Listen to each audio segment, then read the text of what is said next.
Murtaye Namaha. Om Shanti Shanti Shanti. Sri Guru Pyo Namaha Hari Om Tat. So let me say the page so that you can have a look at it, and then we will also do it. Welcome others who have joined in. Uh, I hope all of you had a very good New Year. So we were at this page, the verse number 104. We were doing the Mahabhuta Viveka Prakarana. So these Panchabhutas, these different layers of reality, generally the philosophical conviction in different schools of thought, even in India, is that this is a material reality and all of them have easiness as a quality. Vedanta twists it. Satta is a samanya guna of dravya guna karma. Is one of the samanya gunas. Satta is a samanya, it's a universal, present all over. So it's an attribute of the dravas or gunas or karmas. Guna cannot be in guna. A quality cannot be in another quality. It will be in a dravya. Similarly, karma has to be in a dravya, right? So he's walking fast. The fastness is a quality. Let's imagine we are making it a defining feature of that karma. Hmm?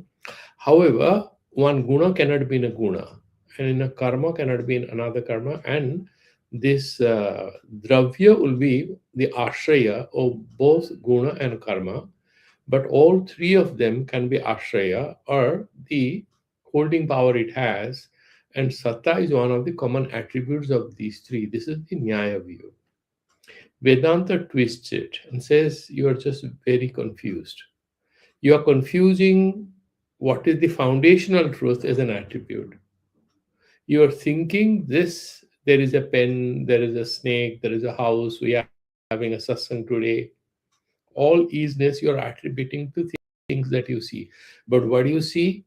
All that you see, these are very temporary. What is not temporary is that easiness. And that easiness is associated, identified with that Sadavastu, that Nitya Vastu, which is Brahman. So it's completely turning the tables on the head of all the materialists who consider this material phenomenal world to be real. What is the benefit of this philosophy of Vedanta? This philosophy of Vedanta liberates us. How it does liberate? We are still caught up in traffic jams. We still have diseases and old age and death and anxieties and hopes and frustrations. Yes, all these things are happening at a phenomenal plane. Where they're happening, they're happening in your mind. When you're asleep, they don't happen. They are neither real nor unreal. Once you are in deep sleep, do you know what's happening? No, they are affecting your Vijnanamaya kosha and the Manomaya kosha. If there's any physical discomfort, it's affecting your Pranamaya kosha and your Annamaya kosha. We are going to do that in the next chapter of the Panchadashi. So the beauty of this Vedantic vision is that all these dualities that we are dealing with and we consider to be real are actually not real. They are in fact superimposed on the Brahman. So the Mahabhuta Prakarana gave us some kind of an introduction to make sense of this whole material universe as something which has kind of it's a projected metamorphosis. There is no real metamorphosis. It's a projected transformation or metamorphosis of Brahman, which has appeared as a samsara. And with different Upanishadic and Shruti Vakyas, we know that out of Brahman, first thing, what is created, God, it becomes Ishvara with Maya Upadhi, that magical power. It creates Hiranyagarbha, Panchatanmatras, and Hiranyagarbha makes use of the Tanmatras to create this whole universe, material universe. So first it creates Akasha, from Akasha comes Vayu, from Vayu comes Agni, of fire, from fire comes water, from water comes earth. But when we are calling earth here, we have clarified it's not. When we use the word Bhumi, we are not talking about earth, the planet earth. Planet is just a minor, minor particle in the whole universe of Bhumi, because there are 14 layers. In the Bhumi, you have Bhur, Bhuva, Swa, Maha, Jana, Tapa, Satyam, seven above and seven below. All that, this whole Brahmanda, is all captured in the word Bhumi. So we are talking about different layers of existence. All these layers of existence that we consider real are in fact appearances. I'm mentioning all this because we are not now going to conclude this chapter today. And we are going to see what are the benefits of this kind of a discussion on it. So, what is the purpose of this discussion? To return to the original consciousness, to return to the original truth. That Satchidananda Swarupa is our Swarupa. We have pain, we have frustration, we have a lot of problems, we are not happy. But happiness, Ananda, is our Swarupa. That blissfulness is in fact our inner nature, if I can use that word. In Vedanta, all words are inappropriate. Why? Because the truth we are talking about is beyond words. Therefore, whatever we say, it would not make any sense in the sense we use language to refer to anything or make sense of it. We use Shruti Pramana, testimonial knowledge, in order to drive home a point. Because we cannot talk about Advaita. We will talk only about Dvaita language, everyday language we are using to discuss something which is supramental, which is above everything else, subtler than the subtlest that we know. Therefore, in the verse number, we had finished verse number 105. So the whole question was that what happens, he's saying that this liberation, that realization of the truth, when it happens, it is described in the last verse of the second chapter of the Bhagavad Gita. When Bhagavan is explaining Sita Pragyanshya Ka Bhasa, when Arjuna asked this question, Bhagavan, the last verse says, Esa Brahmi Stiti Partha Neinam Prapya Vimuhyati Sitvasyam Antakalevi Brahma Nirvanam Richati. So this is such a state. There are two, three indicators here which are of interest to us. First thing is, it's not a mental state. It's a Brahmi, Esa Brahmi Sthiti Partha. Brahmavi Brahmiva Bhavati. It's not a mental or a physical condition. So once we have that Brahmi Sthiti, or we have that realization, we are not going to look more handsome or attractive. We are not suddenly going to be younger, look like a 16-year-old boy or a girl. No, that's not going to happen. Are we going to have horns? Are we going to have a golden aura around us? A lot of fantasies people have in those who are getting into this YouTube spirituality. They have a lot of fantasies. A lot of yogas will give you a lot of benefits. A lot of books are there in the market. How to impress girls, how to manipulate others to give his wealth to you, how to grow rich. And a lot of sadhanas are there in the market. For Vedanti, they have no interest because none of these will give you that absolute self-awareness. Nayanam prapya vimuhyati. Once you get this, once you reach there, you are no more likely to be confused, brought down to the level of human consciousness. Are you going to die? No, you're not going to die. You'll be a Jivana Mukta.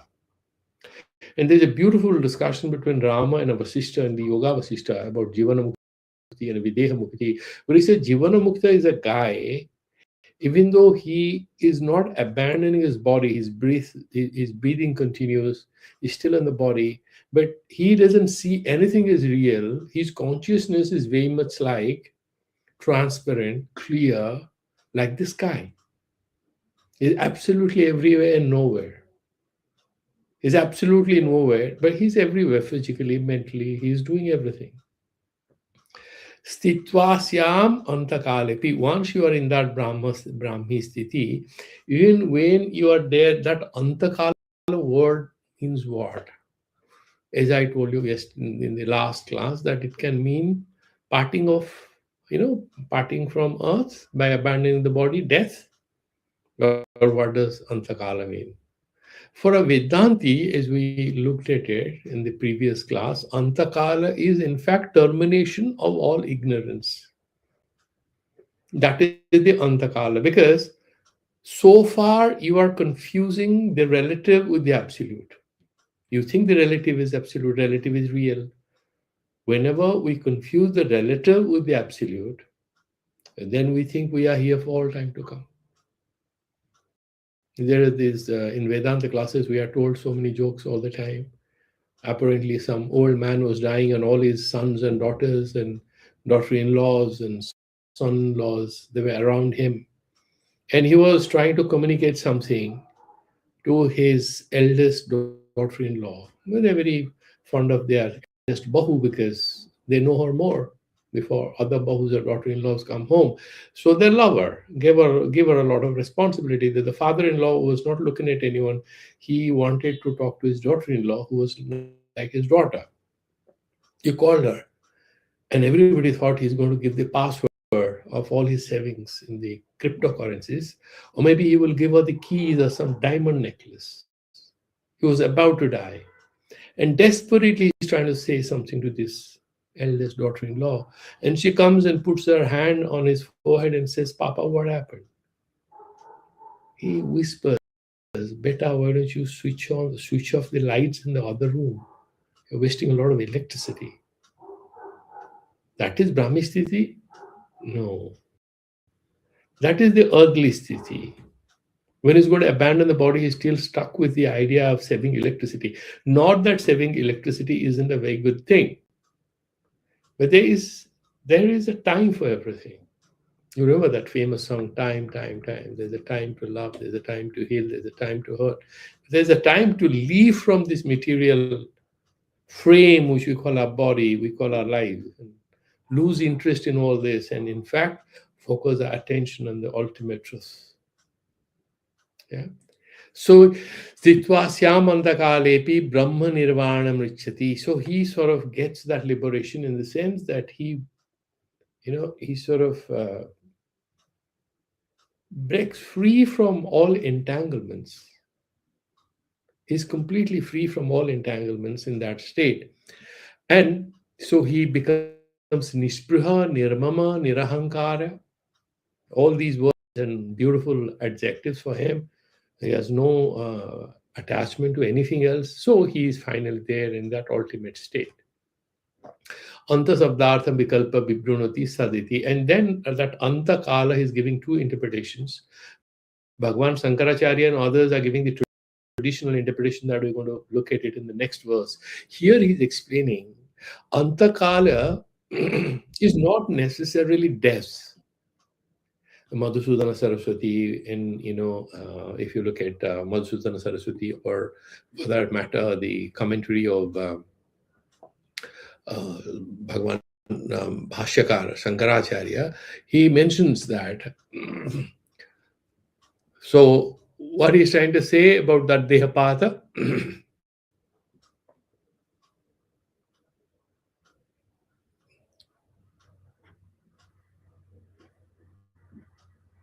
Let me first do the sloka, the fourth.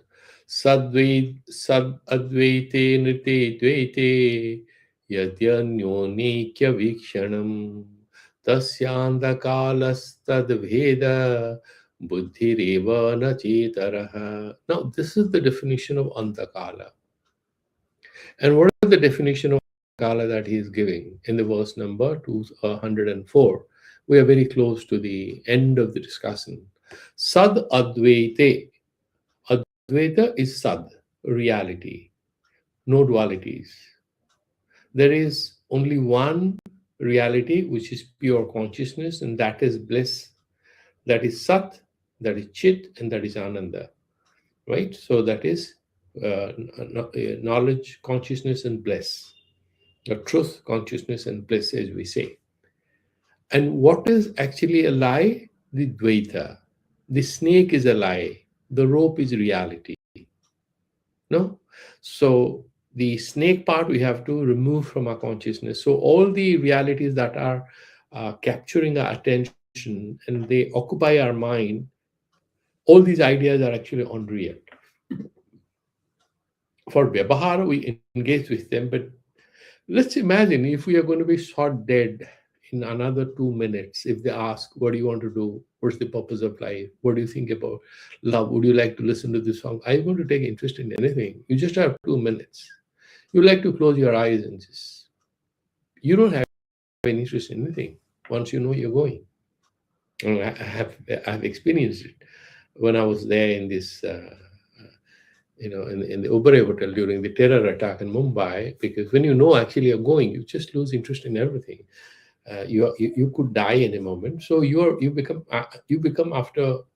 There's a bit of anxiety, but very soon it became an extremely peaceful state. I was perfectly normal.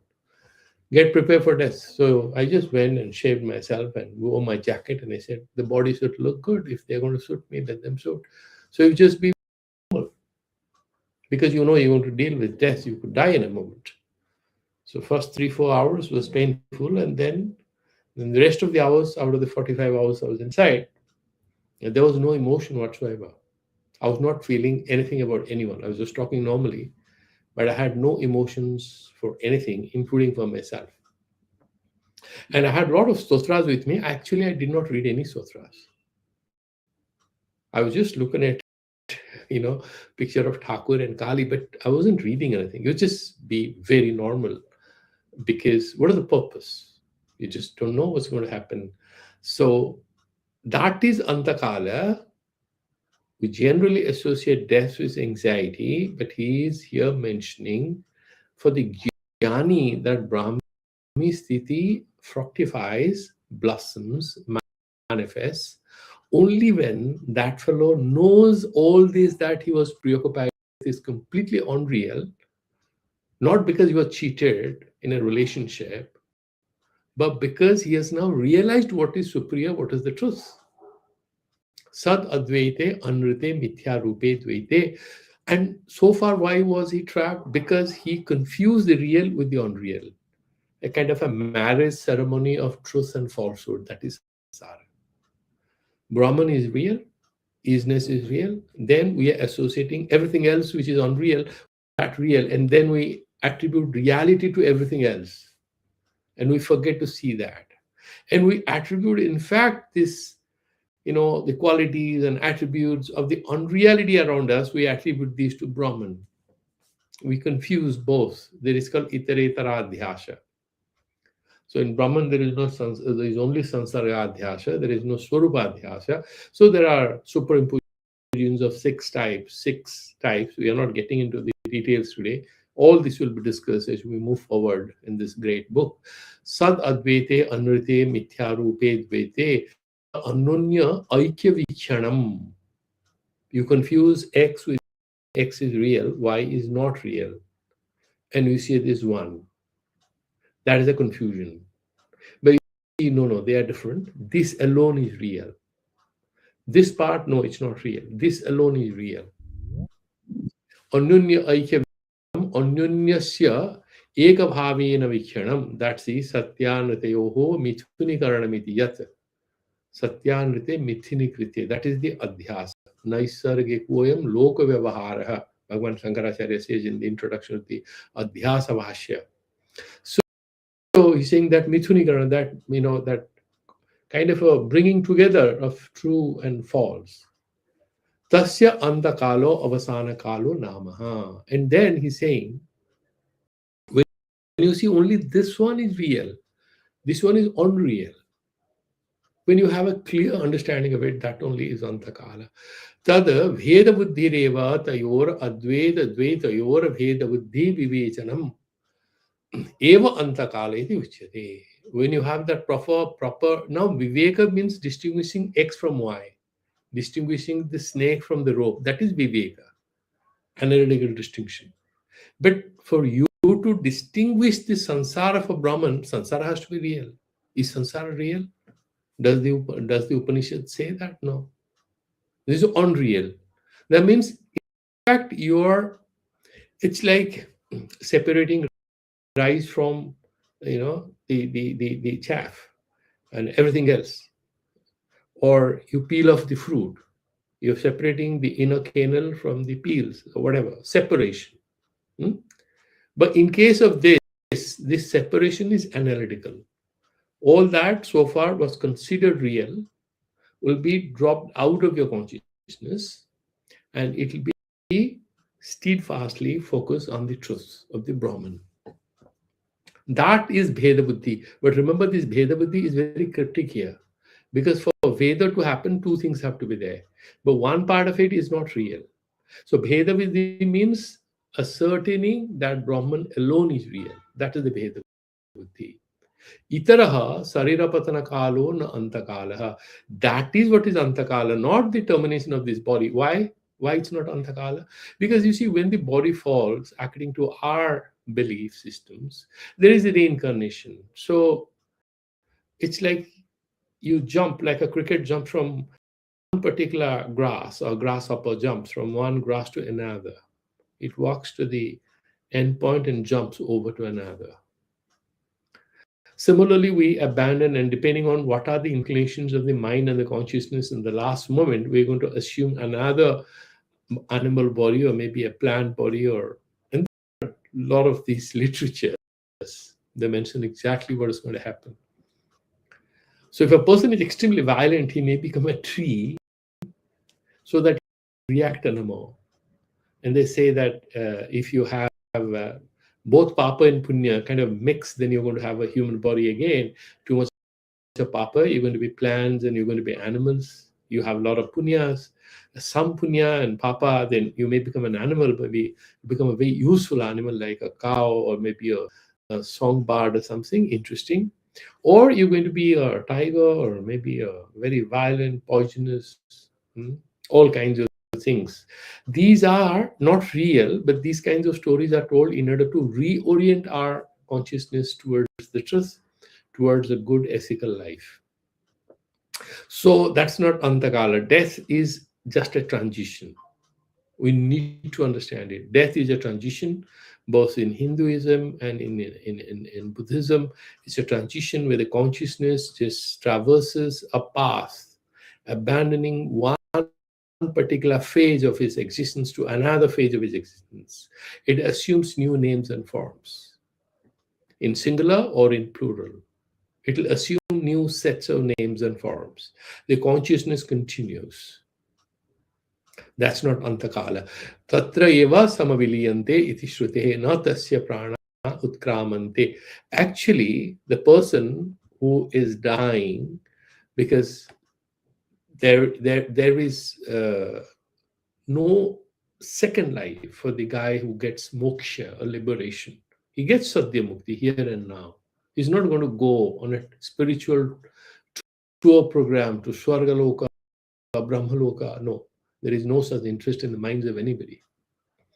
Now, if you look at the verse number 105, which we had, I think, touched in the last class, Dutiyam Artham Bibrunati Yad Vaiti. Yadvanta Kalaha Pranasya Yogastu Prasiddhitaha Tasmin Kale Pina Vrantir Gatayaha Punaragamaha. Now let's imagine, go by the Rudha Artha. What is the Rudha Artha? What is the general meaning of this word Antakala? Is departure, expiry, death. Okay, I'll take that.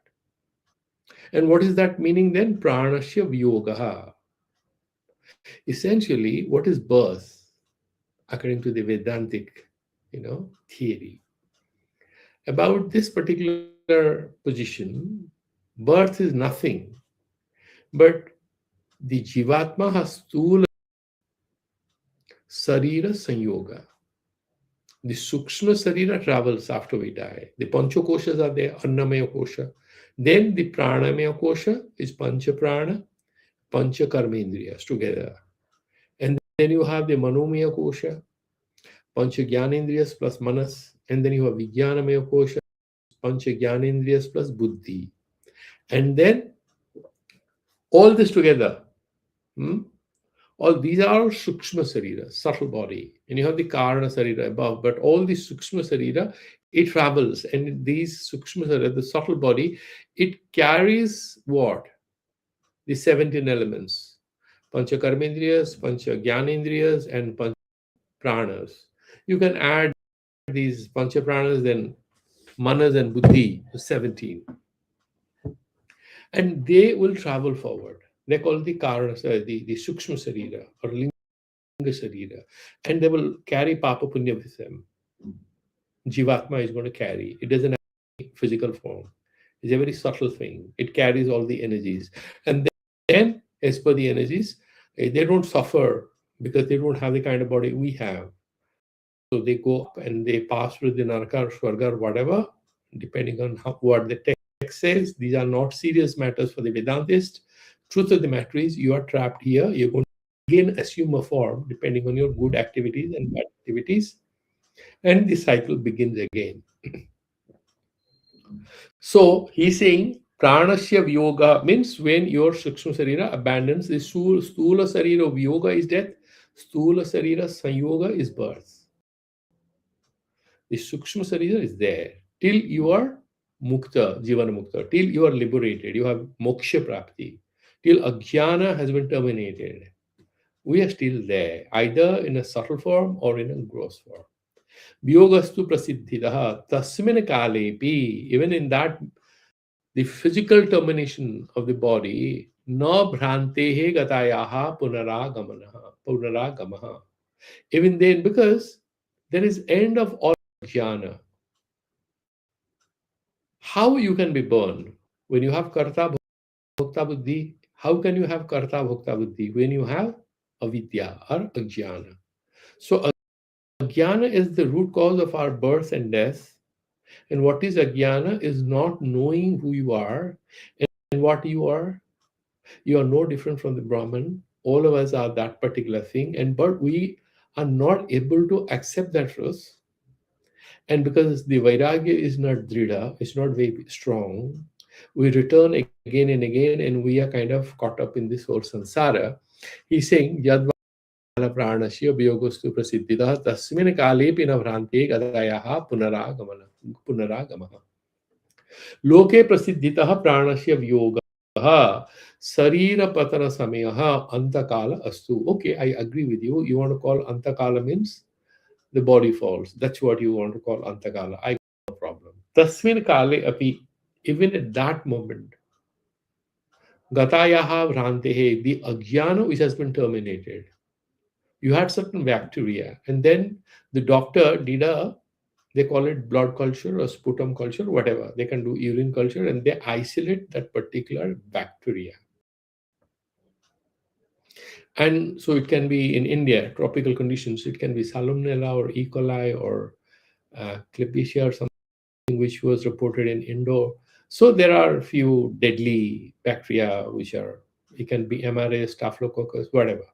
Now, these bacteria, they will see they are vulnerable or sensitive to which antibiotic. Then they'll give a course of that antibiotic. Otherwise, blindly, the doctors are mentioning giving medicine, but that doesn't work. It's essentially because they don't know who is the enemy. If you have done your consciousness culture, you have done culture of your mind and you have figured out what is the bacteria. It's called avidya. And then you give a dose of brahmajnana. You give a dose of Sravana Manana Nididhyasana. And then you do meditation on that. Then that bacteria is destroyed. Once that bacteria is destroyed, like bacteria, the antibiotics kill both good and bad antibodies and bacteria as well as the good antibodies in us. These Brahmagyana will also destroy your positive ethical aspiration. It will make you not dumb. It will take you to a next level of realization where you are no more focused on what is sensory reality around you. Your consciousness is now apprehending a reality which is not available to the senses. And then this consciousness through which we approach that higher truth, this consciousness also gets terminated. We become that capital consciousness with capital C, that vast, infinite consciousness, Satchidananda Brahman. Once we have that experience, we are not going to come back. Even though in Vyavahara, phenomenally, we may be here, but we will never be there. तस्मिन् कालेपि गतायाः भ्रान्तेः द्वैतबुद्धेः न पुनरागमनः न पुनरागमः. It will not come back again. This dvaita buddhi, that this samsara, there are so many things and this is real. No. Okay?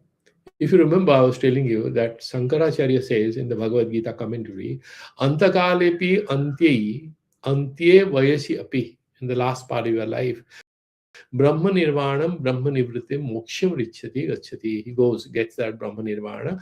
Ima Bhaktam Brahmacharyad eva sanyasya. Java Jivam Yo Brahmani Eva Avatishtate. The person who practices celibacy right after his studies, never gets married. Sa Brahma Nirvanam Richati. Obviously, he's going to go there, and Madhusudana Saraswati more or less says the same thing. He says, Ashyam Sthito Antakalepi Antyepi, when it comes to an end, Vayasi Sthitva Brahma Nirvanam, Brahmani Nirvanam Nivritim, Brahma Rupa Nirvanam Itiva, Richati Gachati, Abhedena. Now he is no more seeing himself as a Jiva. How can he die? He's not a Jivatma anymore. He has this realization, Aham Brahmasmi, not out of Ahankara. The Aham part dies, Asmi dies, only Brahman remains. Brahma Nirmanam Richati iti apishabdartha. So, therefore, absolutely there is no more any possibility of the Jivana Mukta that he's going to come back and he's going to get a rebirth. Then somebody says, but he dies, no? A lot of people had a lot of confusion when Sri Aurobindo talked about descent of the supramental force. And then one fine morning, he departed. He left his body in the year 1950, December 5. He left his body. Everybody were devastated. If you look at the books of the Gohar Shah, who has set up the Delhi Sri Aurobindo Ashram, he went to mother and says that we have burned our boats, we came, leaving everything, our business, our house, our property, to be in this ashram, and now the master has left. Who is going to take care of us? Are you going to look after us? Give us spiritual guidance? What's going to happen to us? We thought Sri Aurobindo is never going to die. They had a confusion. They were confusing Sri Aurobindo with his body and mind. And partly this has something to do with the whole integral philosophy, where there is a conversation about the transformation of the cells. And that's another story. We are not going to get into it. There's a bit of controversial interpretation of what Sri Aurobindo says. Then body should be eternal. Everything should be eternal. Sankara absolutely has no confusion whatsoever. He has no time for the body. He has some time for the body for sadhana, but he doesn't have any sort of obsession that body is real. No, that's exactly the opposite of what he has steadfastly believed in and he has preached to his students. So he's saying that Jivan Mukta, does he die? The answer, we'll look at the verse number 606. No, Jivana Muktasya Vyavaharadehe Upalabhyamanatvad. But a person who is liberated, Jivana Mukta, he's living, but he's liberated. Vyavaharadehe Upalabhyamanatvad. But we have seen he watches tennis matches. And then he also sometimes asks you, what is the cricket score? Then he's saying, Chittavatva Nishya, he has his mind. So therefore he's saying, Yante Mati Sagati, the way your mind goes, so also is your realization, so also is where you go. Iti uktya prana viyoga kale sati, vittavika chitta vikare punaha vrantehe, anudaya katham ghateta. How can you say that he never gets confused? We've seen that. A lot of great people towards the end of their life, they behave very foolishly. You very realize great spiritual souls. It was very depressing to watch U.G. Krishnamurti blabbering a lot of things in the last days, which are on the YouTube actually. A lot of such people, they get angry, they become childish. Can be very depressing. How can you say that they don't get any confusion? Ityuktya prana viyoga kale sati chitta vikare punaha bhrantehe anudayaha. How can you say bhranti will never again emerge in their minds? Katham ghateta chitta vikara avagamat ityataha. I can see that the mind can get confused because of disease, because of illness, because of infirmity. All kinds of irritation can come and strike you. Great souls like Amal Kiran, K.D. Setna in Sri Aurobindo Ashram. I had the uh, opportunity to be there in the nursing home. In his last few days, he was lying in. Great man. He was kind of an astounding mind. And he was lying on bed, and some people were taking care of him. They were treating him like a child. Who they were talking to? Amal Kiran. Who was he? Who was somebody who used to even edit and correct Sri Aurobindo's poems, and Sri Aurobindo would smile. Who did it? Amal. He will just keep quiet. He loved Amal Kiran and respected his wisdom. And this fellow was just lying. He's saying, I'm in acute pain and I want to throw the crown. That's what he told me. He said, why are you holding me back? I'm not interested in the crown. I have acute pain in my knees. I want to leave. He was absolutely clear about what he was saying. But a lot of people were just trying to, treat him like a baby, touch him, love him. But he was just talk to people like that. My own spiritual counselor, Sri Anurakta, had a wonderful last few days. He was talking very quietly and extremely quietly, saying nothing. But they were all having a lot of physical pain. So how do you say that this goes with that Jivan Mukti? That kind of apparent difficulty that we have with our human consciousness to make sense of people who are liberated. That is answered in this verse 106. Nirogo upavishto va rogno va biluthan bhuvi murchito va tyajatvesha pranan vrantirana sarvatha. The author says you people are fully confused. That is what Thakur had clarified to that homeopathic doctor, who used to say, you say you're kind of liberated, but you have pain. You want medicine and you're asking so many questions. When am I going to be fine? Why do you have these thoughts if you're actually avatar? And Thakur laughed and said, I absolutely don't care about my body. I got nothing to do with it. What else am I going to talk to you about? Why have you come here? Have you come here to meditate on my Swarupa? Don't you know who am I? And he gave a hint of who he was. On the 1st of January 1886, just a few weeks before he left his body. At Kalpataru Divas, that, on the 1st January they observe it. Nirogo upavistova rugnova viluthan bhuvi, whether he is free from all diseases, he is very erect, he is very nice, or his disease rugna, ba viluthan bhuvi, or he's crying in pain, lying on the floor, like many I have seen. Murchitova tyajatvesha, and some people leave the body in coma, they don't come back because of some kind of ailment, whether it's a kidney failure or there's some kind of hypoglycemia or something. They get into a coma and don't come back. There could be a brain hemorrhage, a brain stroke or heart stroke or whatever. The body has to pass through a certain phase and that's it.